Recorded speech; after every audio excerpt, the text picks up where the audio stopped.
This is very much off the cusp, super raw, super organic. I was thinking about this, and this is something that I feel like I need to preach because I think a lot of you guys need to realize we're in the golden age of the industry. Most barbers, they learn from YouTube or they go to school and they get their license, right? Once they go through that, right, they have an understanding, they get more confident. They typically, before they actually open a shop, obviously, guys, and again, this is super, I didn't do anything crazy here, but I just want you guys to really pay attention to what I'm about to say because I really want to expand your minds. What happens is they go YouTube or school. Before they open a shop, what happens, guys? And I sent this to ChatGPT to build this out. But before that, they end up renting a chair or they go work for someone on commission. If you're in the US, you're most likely booth rental, right? You go and spend, let's say 100, 200, 300, whatever per week to rent the chair. Or you go and end up working for a barbershop that either sometimes pays you a salary or they take a commission. Then you get more confident, you start posting on social media, you grow. Then you're like, I want to venture off on my own and do this on my own, okay, right? You open the shop, right? You have multiple locations potentially or not. And then the next step is products or more shops, right? So you open a shop, then the next way to expand is usually you go into the product lane or you go into the shop lane, right? But a lot of the times what you don't realize, and here's the thing, I'm not saying that this is bad, but this is traditionally how people have built their businesses. And you could become a millionaire, you could become very successful doing it, but what you don't realize is everybody else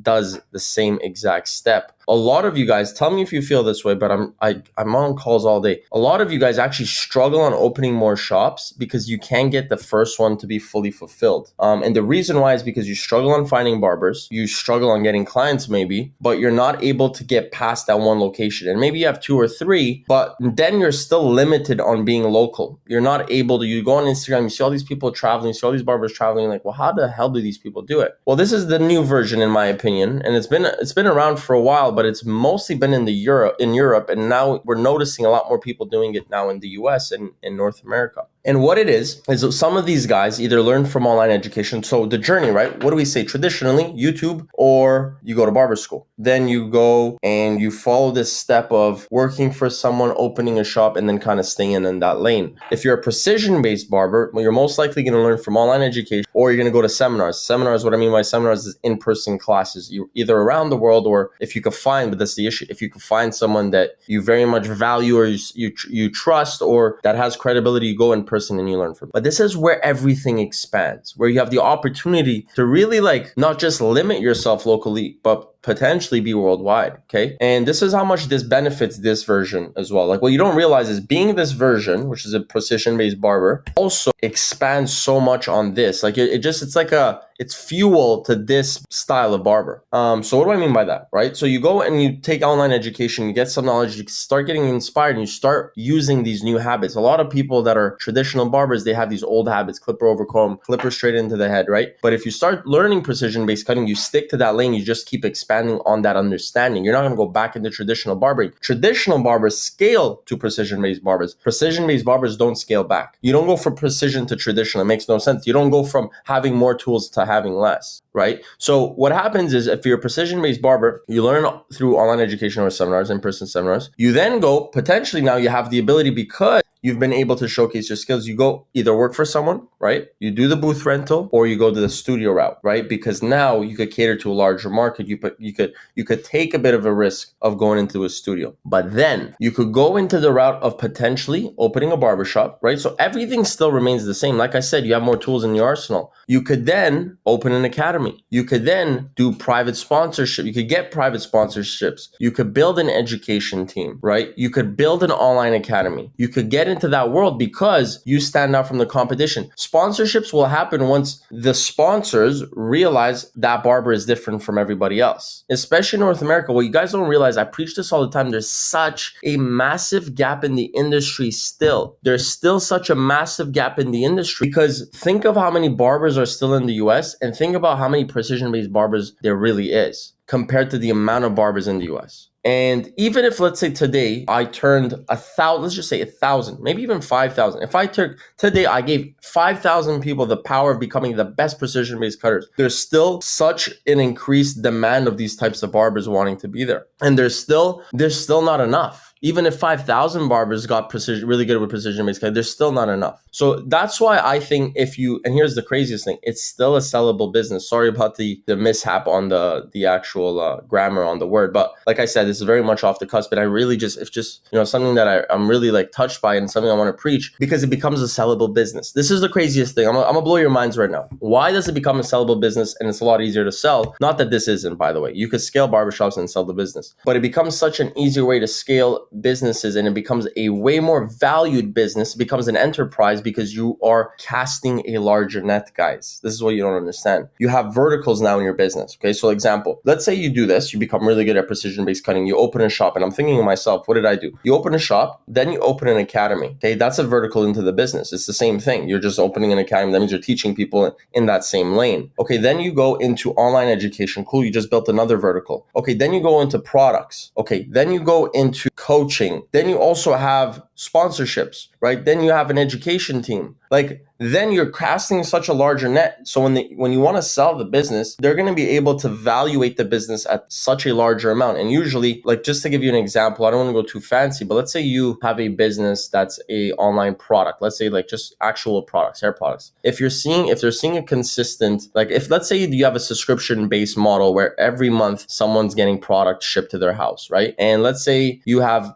a business that generates 10,000 a month, right? When you sell it, they want to sell it based on EBITDA, right? So they'll go 5x on EBITDA based on, they take the profits of the business. Again, don't quote me on this. They take the profits of the business minus COGS or OPEX or something like that. And then they 5x that. So they give you 5 times that amount. And they would do the same thing here, because then you're able to pull different revenue from different streams of revenue based on those different businesses that you have. But it's still casting a larger net on the one business, right? So it becomes way more scalable. And in my opinion, you can make way more money doing this than you can here. And the other thing is, a lot of the times now I'm noticing a lot more barbers, they're like, they don't want to limit themselves to one location. You can still travel and do everything doing this model. And it just becomes way easier, guys, to be able to make the money you want, have the freedom you want, and actually enjoy the career you're in. When you're here, you're stuck. You're like in handcuffs. You're in handcuffs to your clients, right? Because you can make 20K a month, but if you can't leave your house because, your clients are going to be pissed or you're going to make less money, you're still in handcuffs. You're still in jail. You're in prison. You're in prison in your own business. Right. But this year, if you cast a larger net, you have an education team that travels for you, you have an academy. This is why I say, like, guys, the hardest thing for you to do is not to do this. Like, you need to know precision-based cutting in 2025. You don't realize the benefits of it. And I'll show you what I mean by this, right? Let's do this for a sec. Let's go one by one. Okay. Shil Venkatachalam, 10,000 followers. Nothing crazy. You guys have seen people with way more followers. This guy, where is he right now? 21 years old. He's in Chicago. He just did a class, guys. 10,000 followers. He's going to Malaysia in 2 weeks. He's been in Calgary. He's been in Dallas. He's been in Toronto, London, Tampa, all Australia, all for education at 21 in less than 2 years. In less than 2 years. He was working for me and now he's independent. In less than 2 years, at 21 years old, he's traveling around the world, making more money than most barbers and having the freedom that he's always wanted. Doing what he wants to do, cutting who he wants to cut. That is the power of precision-based cutting. Let's go next. Hair by Durden has his own shop now, his own education. He just got flown to Brazil 2 weeks ago to do another class. Precision-based barber. Went from 0 to 15,000 in a year income. Precision-based barber from Brazil. Barely spoke English. Speaks very good English now. From Brazil, moved to Toronto. Charges about $100 a haircut. Who else? Lunar Fades. Okay, Lunar Fades. From Chicago. Look at this, guys. Class, education. Okay, so now what did he do? He's casting a larger net. He has his clients in his shop, and now what does he do? He does education, so he's able to make another source of income. By the way, this pays really well. You could charge $1,000 a student, and guess what? You could start traveling. I bet you're gonna see him travel a lot more now. 100%. Okay, I can name a few. Let's go. Let's do it right now. Raw, organic. Who else? Let's do, come on, my man. Let's do this. Where you at? Chop Lloyd, John Lloyd. This is a perfect example because I get people saying this to me all the time, right? A lot of you guys, I can't charge this. Clients don't want that. It's like, how can you say that if you haven't done it? How can you say that clients won't pay $100 a haircut if you haven't done it? If you haven't tested it? So you're telling me clients won't go to your clients that won't, let's just say this, your clients that pay $40, $50 for your haircuts, $30 for your haircuts, right? Do you not think they go to a restaurant on the weekends and pay $200, $300? Do you think that's not reasonable? But what makes you think they can't pay $100 for a haircut? It's not that they can't pay it. It's that you think they don't value you at that price point. That's all it is. You're telling me people don't have $100 to pay for a haircut once a month? You're telling me no one has $100 in their bank once a month? I do not believe that. It's just because you do not value yourself at that price point. Okay, this is why I wanted to bring this up. Again, another people come up with excuses. He's the biggest guy in Malaysia. He charges about $100 Canadian or US. In Malaysia, guys, he's by far the most expensive barber. Fully booked, works 2 or 3 days, does his online education with me, still travels around the world, and makes US dollar money in Malaysia. Let's go. You want to go? Let's go another one. Who else? My Yoshi. Precision-based barber. Incredible haircuts as well. Precision-based barber. Travels around the world. I don't even think he's cutting as much because he's focusing on education, right? All these people are getting more opportunities than your regular barber. All these people, guys, invested in their own education, did precision-based cutting, got better at it, and started expanding their businesses, right? They got into in-person classes, education, right? Some of them are building teams. Let's do this. Watch this. You ready? Talk about someone. Let me actually give you guys a pure, I'm gonna give you guys the real deal here. One of the biggest OGs in the game, Thaddeus. One of the best traditional barbers ever. Okay, back in the day. He was cutting the biggest soccer players, doing all the designs. He realized the gap in the market about 6, 7, 8 years ago almost. He realized, and this is where I'm gonna blow your guys' mind. He realized, incredible artist, by the way. And you could see, this is what I'm going to cross-reference this to the next thing. He went to Vidal Sassoon in Europe, in London. Okay, why did he do that? He realized the gap in the market. He saw in Europe, and this is what fashion, if you have a fashion sense, you always need to look at what's happening in Europe because Europe always is ahead than North America. He realized that precision-based cutting was blowing up in Europe. Okay, and he's like, okay, I got to capitalize on this ASAP. Okay, instead of learning from people in North America, there was only a few people doing it. He's like, let me go to the source. Let me go to London. He went to Vidal Sassoon, came back. He has talk about an education team. He has people now flying around the world teaching under his umbrella, his business, Gradient, and he's collecting money from it because then he started educating people. He built his brand. He has his ebook. Okay, talk about casting a net that you didn't even think about. Okay, so he's got, this is amazing. Look how good his business is. He's got his salon. He's got his ebooks, his online products. So he has an ebook. He has e-com. So he's selling capes. He's selling combs, tools, right? And then he's got his education team. And guess what that means? He's not confined to one location. This man can move wherever he wants. So this is why I need to preach this consistently. Precision-based cutting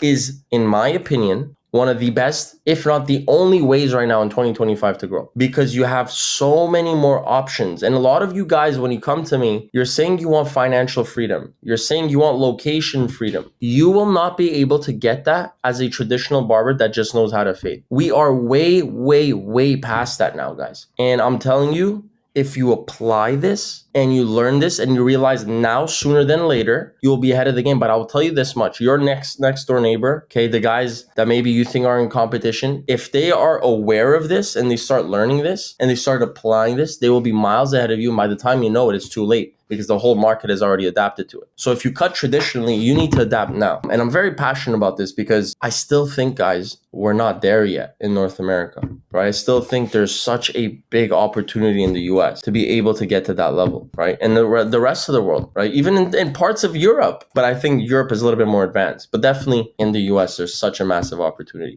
Hence why most of you guys are watching are from the US. Right. So I'll preach to you guys, watch what I do, watch what I say, be involved in what I'm doing, apply yourselves. I'm giving you guys a lot of value here. Join our calls, join the webinars, join the live masterclasses, join the free group because these people are going to scale very quickly.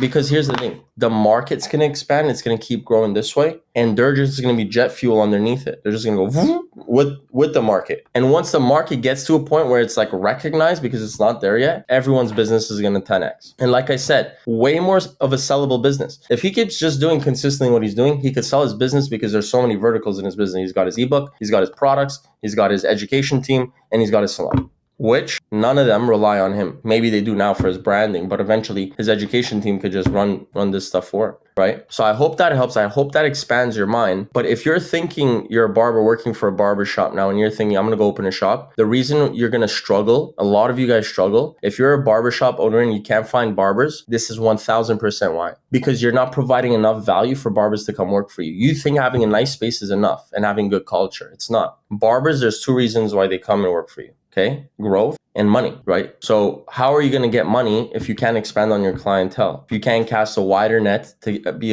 able to acquire people with long hair, short hair, be able to cater to any client with any style. That's how you stand out in your neighborhood. That's how you stand out in your town. And for you guys looking for barbers, if there's a barber shop in that area, right, that's providing this level of information, I promise you they're going to go work for them. Because the thing is, right, you can find barbers that won't. But the barbers that don't want these things they have a short span. They're not going to stay long in your business. If a barber doesn't care about growth and they're there for the money, it's just a matter of time before someone else gives them a better paycheck. It's just a matter of time before someone gives them a higher commission. You want longevity in your business. This is the way to have longevity. You want sustainability in your business. You don't want to think 1 month, I wonder if they're going to quit on me today. They won't quit on you if you're providing growth consistently. And how you do that, it comes from top down, it comes from leadership. Guys, very excited for where this industry is headed, genuinely. And there's so much opportunity. I hope you guys absolutely smash it and just keep getting involved to what's happening. Just listen. Like I said, think of Prada, Gucci. The biggest brands are always in Europe. Think about the biggest designer brands. They're all usually in Europe. So what's going to happen is these people do it first and then we do it after. So follow that trend, right?